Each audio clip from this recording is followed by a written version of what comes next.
उसमें भी बहुत क्यों हो रहा है ये पेन, इस बेलन के थ्रू आप अपने शरीर के दर्दों से कैसे निजात पा सकते हैं? कमर दर्द, गर्दन दर्द, सियाटिका, स्लिप सब में काम आ सकता है। वो अलग अलग तरीके के बेलन है यहाँ पे, सबके पास, किसी के पास पतला है, ये मोटा भी है, और सबका अलग अलग फायदा है। ये देखो, ये जो है थोड़ा हल्का है तो थोड़ा भारी है, लेकिन इसका साइज अच्छा है, तो ये पूरा एरिया कवर करेगा। लेकिन वजन ये ज्यादा अच्छा है, अगर थोड़ा सा भारी रहेगा तो प्रेशर अच्छा आएगा हमारे पास।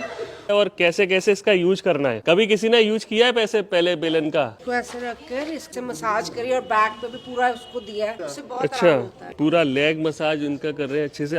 पूरा हल्के हल्के से जाना, ताकत नहीं लगानी है। आपको प्रेशर तो नहीं लग रहा है? जब ये जाएगा इस तरीके से, आपका जो फासिया रिलीज करेगा, मसल को रिलैक्स करेगा, और उससे आपका पेन जो है वो धीरे धीरे करके कम होने लगेगा। तो जो फुल बॉडी मसाज अगर लेनी हो तो आप एक बार में ले सकते हो। यहाँ स्पाइन के जितने भी वर्टिब्रा हैं, ये हमारे बॉडी के अलग अलग ऑर्गन से कनेक्टेड होते हैं। यहाँ से ऐसी नर्व्स जा रही हैं, पूरे शरीर को चलाती हैं। तो अगर आप स्पाइन को करते हो डेली 2 से 3 मिनट, तो आप पूरी बॉडी की एक मसाज कर लेते हो, सारे ऑर्गन्स को आप एक्टिवेट कर लेते हो, और उनसे दर्द के साथ साथ दूसरी प्रॉब्लम भी क्योर होने लगती है। इसके अलावा ये जो हमारी पिंडलियां हैं, जैसे सर कर रहे हैं, सर अच्छी रोटी भी बेलते होंगे, सर अच्छी रोटी भी बेलते होंगे, ठीक है। तो ये जो पिंडलियां सही कर रहे हैं, पिंडलियों में क्या है सर, देखिए, पिंडलियों को सेकंड हार्ट बोलते हैं। दिन भर हम लोग खड़े रहते हैं, बैठे रहते हैं, तो ब्लड सर्कुलेशन नीचे आ जाता है, ऊपर नहीं जा पाता। अगर ये डेली आपने रात को कर लिया तो क्या होगा कि ब्लड सर्कुलेशन वापस ऊपर जाएगा, और पिंडलियां जितनी मुलायम रहेंगी। कई लोग मिलेंगे सर जिनकी बहुत सख्त होंगी, तो वो सख्त पिंडलियां क्या करती हैं,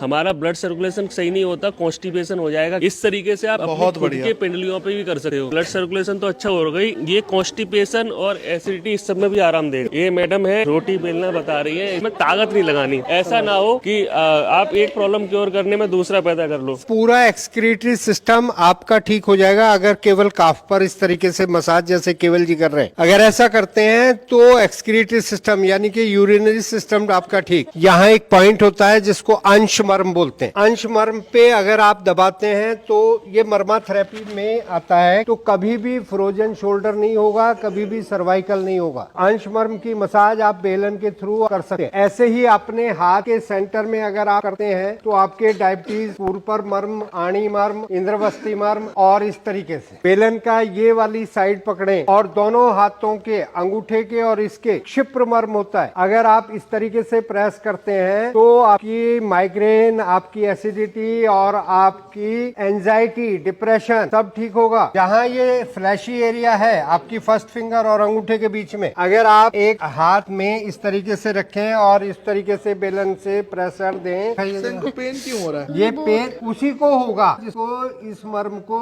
दबाने से माइग्रेन ठीक हो रहा है। अगर